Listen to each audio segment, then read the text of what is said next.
During my research on the Quran, I was alarmed by a particular verse.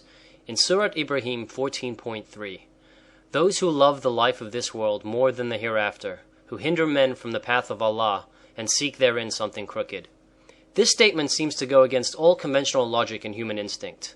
The whole purpose of our creation is to live and try to have as long a productive and happy life as possible. Will you explain this?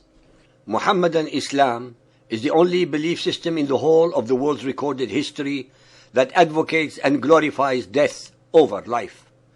Muhammad's message in his Quran of preferring death, invariably the death of others, not his, is the exact opposite of the Judeo-Christian traditions that insist upon the sanctity and preciousness and enjoyment of life.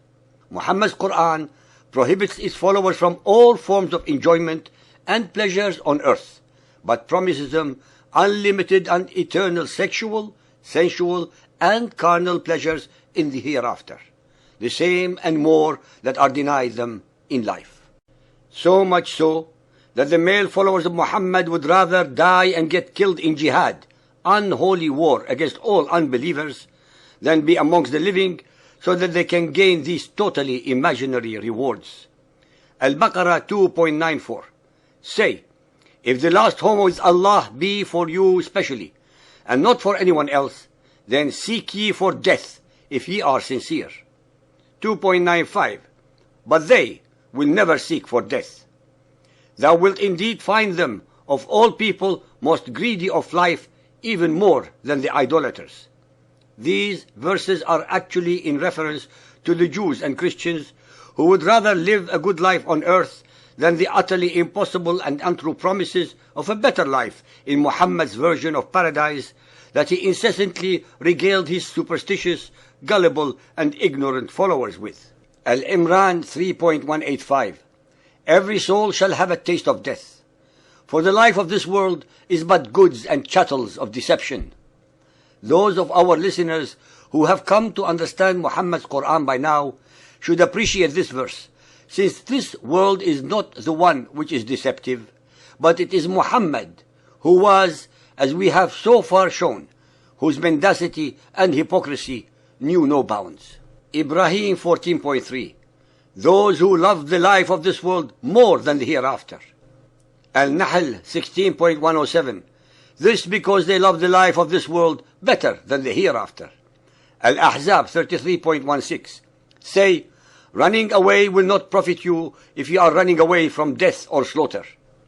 Al-Jumu'ah 62.6. Say, O ye that stand on Judaism, Alladina hadu, if you think that ye are friends to Allah to the exclusion of other men, then express your desire for death if you are truthful. Why would any sane human being subscribe to a cult belief system whose God would rather have the ones he created be dead than alive? How could striving to be dead is an indication of a loving God? Only in the mentally and spiritually depraved culture of Muhammadan Islam is this possible, logical, and hoped for. Al-Qiyamah 75.20. Nay, ye men, but ye love the fleeting life and leave alone the hereafter. Al-Insan 76.27. As to these, they love the fleeting life and put away behind them a day that will be hard. Sahih al-Bukhari 4.54, narrated by Abu Hurairah.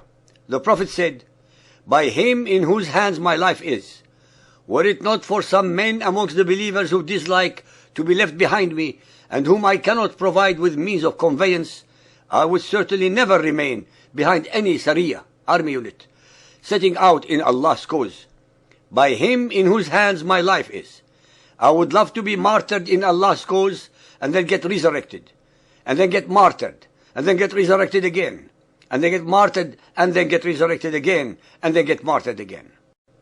Muhammad, with his own words, admits that he did not fight in the raids that he either initiated or conducted.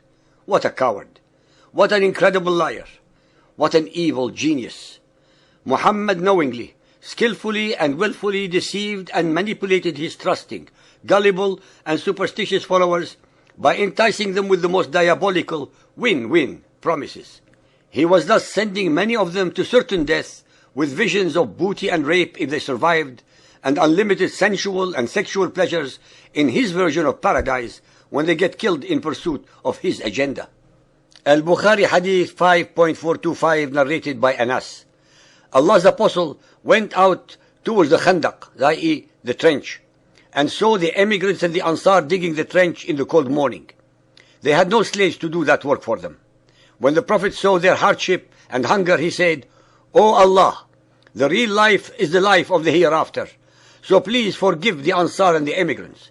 They said in reply to him, "We are those who have given the pledge of allegiance to Muhammad to observe jihad as long as we live." Sahih Muslim Hadith 4963, narrated by Abdullah ibn Umar.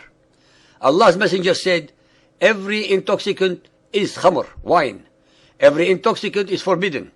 He who drinks wine in this world and dies while he is addicted to it, not having repented, will not be given a drink in the hereafter." Muhammad, who forbade the drinking of wine to his followers because they were arriving intoxicated to the mosque, promises them exactly the same wine to drink for eternity in their afterlife. Muhammadan Islam is about eternal warfare against all those who do not believe in the depravities that they believe, and hence to subjugate, enslave, rape and plunder their wealth and produce that he and his followers were not willing or able to achieve through honest hard work. It should not then be a great surprise that the modern male followers of Muhammad, who believe these lies, would rather blow themselves up, slaughtering defenseless civilians, so as to attain the rewards of unlimited sexual and sensual pleasures with the promised 72 virgins. Muhammadan Islam is the ultimate cult belief system of joyless life but joyful and glorified death for its male followers, but a mournful and subservient life followed by a joyless afterlife for its female followers.